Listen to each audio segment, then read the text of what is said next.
Bienvenidos al módulo de Política Mundial y Ética de la Globalización. Empezamos el primer bloque. ¿Es la globalización el fin del sedentarismo?, nos preguntamos.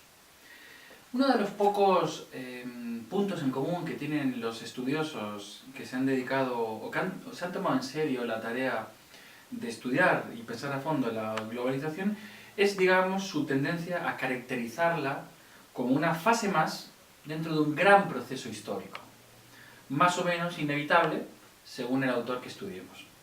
Por ejemplo, en el 2015 salía el ensayo de Antonio Campillo, Cómo pensar en la globalización, y ahí, digamos, este autor de nuestro país divide en 4 las etapas por las que hemos ido poblando y transformando el globo terrestre, ¿no? Así, por ejemplo, tendríamos asentamientos hace más de 100.000 años, seguidos de estados-ciudad y estados-imperio hace más de 5.000, seguidos de estados-nación de 1492 a 1945, y desde 1945 lo que tendríamos sería sociedades interdependientes, o una sociedad única e interdependiente.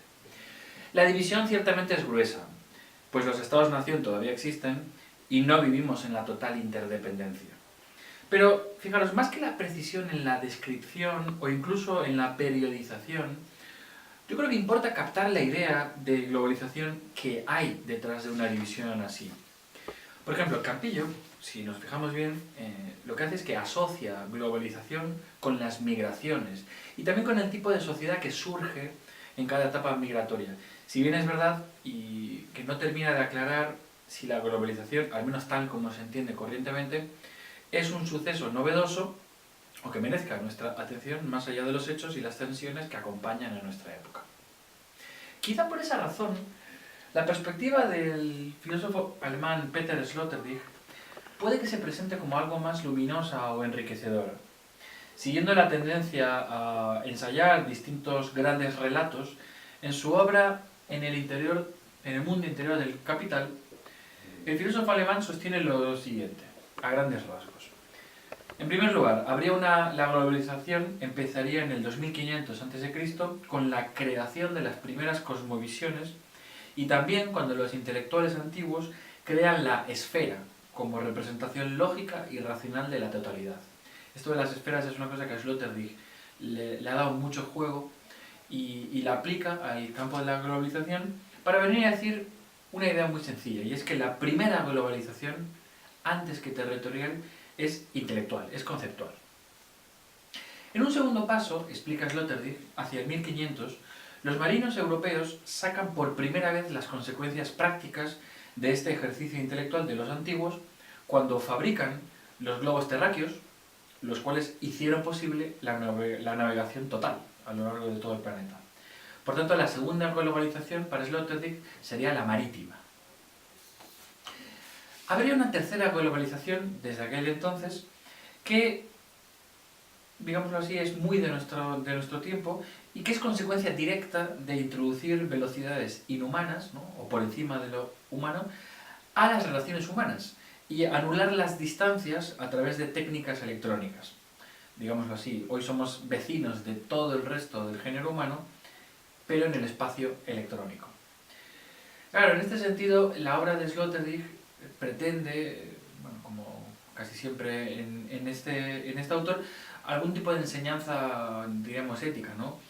Lo que viene a decir Sloterdijk es que hoy tenemos que aprender a vivir en un mundo que ya no es un pueblo y que tenemos que aprender a vivir en una hiperesfera conectada en red que paradójicamente da mucha facilidad para olvidar la copertenencia mutua a ese animal de grupos pequeños que es el Homo sapiens, como afirmaba al final de su ensayo En el mismo barco. También una mega historia de la política, condensada en muy pocas páginas. Y es que justamente la pérdida del espacio a medida humana es un tema que este autor Sloterdijk aparece y trata en un brevísimo texto que se llama Patria y Globalización, de 1999. Allí, digámoslo así, vuelve a emplear el marco macrohistórico para situar la globalización no tanto como un episodio novedoso en la historia de las formas de convivencia humana, sino más bien para señalar que la globalización vendría a sellar el final de un largo periodo de sedentarismo dentro de la historia de la humanidad y vendría a sellar la etapa que tiene que ver con todo lo asociado al concepto de patria.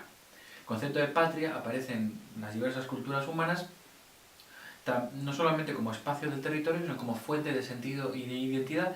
Pues bien, la tesis de Sloterdijk es que la globalización cierra el sedentarismo y por tanto cierra vemos así, la prioridad del concepto de patria dentro del horizonte de sentido de la vida humana y del individuo concreto. Hombre, esta perspectiva es interesante, qué duda cabe, pero no deja de limitarse, si lo pensáis, a una cuestión de autocomprensión de quiénes somos, ¿no?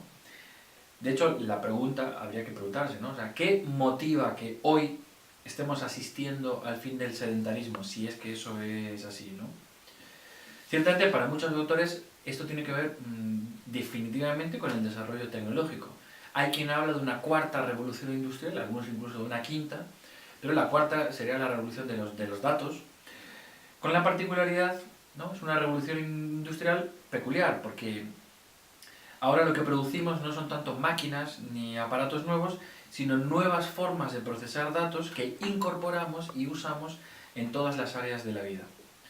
Es curioso, ¿no? Paradójicamente, cómo hemos, después de haber relativizado las fronteras y haber afirmado la capacidad de movilidad por todo el mundo, desde los marinos hasta los jóvenes que se van de Erasmus en el siglo XXI, parece que hemos llegado a un punto en el que ni siquiera el espacio es relevante, porque todo se puede hacer desde un lugar sedentario. Bien, pues de esto va este primer bloque, ¿no? Aprender a situar un poco las cosas en la historia, porque en el fondo situar algo en la historia es ganar en comprensión. Y también es ver una cosa que es importante recordar, y es que la historia, mal que mal, la hacemos nosotros, de alguna manera. Tendrán que ver quizá los miedos actuales ante el fenómeno globalizador con la sensación de no gobernar la globalización. Pero si es así, ¿qué significa esto? ¿Se pueden gobernar de alguna manera las acciones o los procesos colectivos? A lo mejor solo se pueden corregir. ¿Tendrán que ver también los miedos ante la globalización actuales, quizá con un sustrato más profundo, que tiene que ver con la interpenetración de comunidades con identidades porosas? La relación con los demás es algo que los seres humanos por lo general buscamos. Pero ¿qué tan grande es nuestra capacidad de interrelación? O, dicho de otra manera, ¿qué tan porosa es nuestra capacidad para convivir con la diferencia? Desde luego, desde que nacemos, los hombres acogemos, por ejemplo, los padres, y somos acogidos cuando somos hijos. Pero a medida que crecemos, también necesitamos vincularnos a algo y a alguien para poder madurar y orientar la vida.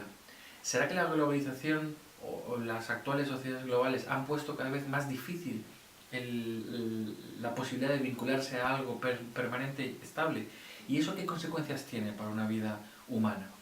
Pues bien, estas dos grandes cuestiones, la cuestión de la historia, y que tiene que ver mucho también con la configuración política del mundo actual, y por otro lado la cuestión de consecuencias que eso tiene para nuestra convivencia en sociedad, son las dos grandes cuestiones, macro y micro, que vamos a intentar abordar con especialistas en este módulo. Gracias.